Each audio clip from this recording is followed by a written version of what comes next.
Hi, here's a little summary of the 3 C's of the brain that the authors explain in No Drama Discipline. And honestly, I find it, maybe they're just trying to make it snappy to say 3 C's, but they're all similar and say similar things. So the first C is the brain is changing. The second is that it's changeable. The third is that it's complex. And since I love examples, I'm going to run through an example while I'm explaining these things.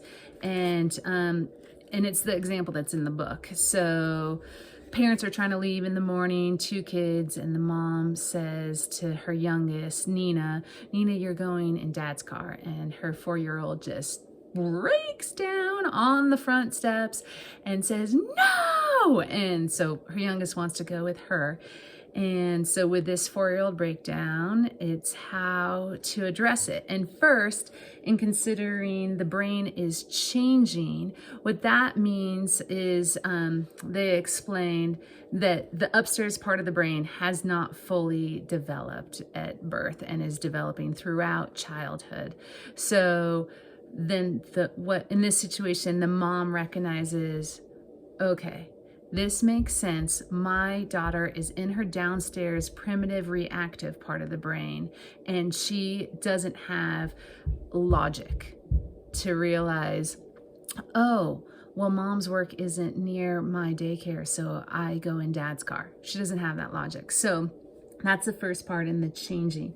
And then the second part is that the brain is changeable, which means, and this kind of puts pressure on us, but it means that everything that the kid does, whether it's learning music or even processing emotions, they're developing parts of their brain. So here comes the pressure on the parent part of, if you handle this situation correctly by trying to engage the upstairs brain and helping her to regulate her emotions, then you're helping to create that pattern. And then she can do it more on her own, regulate her emotions more on her own in the future. That would be great. And so what the mom does is first, realize, okay, her upstairs brain isn't developed. And then since it is changeable, she makes a commitment to herself, like, okay, I'm going to take an extra minute to help Nina process this emotion and do it, quote, right, or as right as I can. And then the third C is that the brain is complex, which goes back to similar to the first C of, the amygdala is firing and it's so complex that you want to try to help her move from the reactive part to the more reasoning part. And in this example, the mom says, in part of the second or third C, anyway, the mom brings the girl in close. Instead of saying, no, you're going in Dad's car, goodbye. The mom brings the girl in close and connects. And that's a key part of this book, is you connect before you redirect, and recognizes her emotions and listens. That helps to calm the kid from the reactivity to the reasoning. And then the mom remains calm and empathetic. And the 4-year-old girl in this example doesn't just say like, oh, okay, it makes sense, I'll go into Dad's car. She still is upset after receiving the connection. But what the mom does say is, I know you're sad and I understand that you want to ride with me.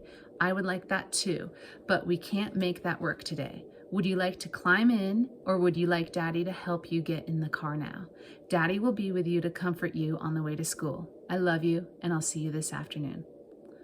And it says, and with that, the front porch situation ended with Dad holding crying Nina as he carried her to the car. So I think that's good that, it doesn't always work out magically, but then the mom just recognizes the emotions and gives a choice of the 2 ways to get into the car and says, I love you and I'll see you this afternoon.